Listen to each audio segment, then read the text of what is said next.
Hello সবাইকে, আমার নতুন একটা ব্লগে তোমাদেরকে সবাইকে অনেক অনেক স্বাগত। আমি রেডি হয়ে চলে গিয়েছিলাম সূর্যমুখী বাগানে ছবি তুলতে। আর এই জবা ফুলটা দেখো আমার শাড়ির সাথে কি সুন্দর ম্যাচিং হয়ে গিয়েছে না। এবার সাথে করে নিয়ে গিয়েছিলাম আমি আমার ভাইকে। ও কখনো আমার সাথে কোথাও যেতে চায় না, বাট এবার অনেক জোর করে ওকে নিয়ে যাওয়া হয়েছে। আমরা যে লোকেশনটা গিয়েছিলাম এটা হচ্ছে বয়রা নূরনগর। আমরা প্রতি বছরই ওখানে যাই। বাসায় এসে আমার ফেভারিট খাবার সজনে দিয়ে মাছের ঝোল, আমার এটা খুব পছন্দের। তারপরে সন্ধ্যার সময় আমরা একটা মেহেদি উৎসব করেছিলাম। অ্যাকচুয়ালি ফেসবুকে এত ভিডিও দেখে মনে হচ্ছিল নিজে একটু মেহেন্দি দিই। এটা ছিল আমার মেহেন্দি লুক, কেমন হয়েছে জানাবে কিন্তু। দেন অনলাইন থেকে আমরা একটা ডিজাইন বের করেছিলাম। আমার অ্যাকচুয়ালি ছোট ছোট হাতে যেটুকু হয় কমপ্লিট তেমন সুন্দর হয়নি, বাট হয়েছে মোটামুটি, ডিজাইনটা বসে গিয়েছিল। পরের দিন সকালে আমরা রান্না করেছিলাম হাঁসের মাংস, আমার এটা খুব পছন্দের।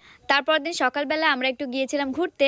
এই লুকটা কেমন লাগছে অবশ্যই জানাবে। আর এই ড্রেসটা আমি নিয়েছিলাম মিমা পেজ থেকে, আমি উপরে পেজটা মেনশন করে দিব। দেন আমরা অনেক কিছু কেনাকাটা করেছিলাম, যেগুলো ক্লিপ আমি অল্প অল্প নিয়েছি। এখান থেকে আমি একটা জুতো নিয়েছি, এই জুতোটা আমার এত পছন্দ হয়েছিল, এটা অ্যাফেক্স থেকে।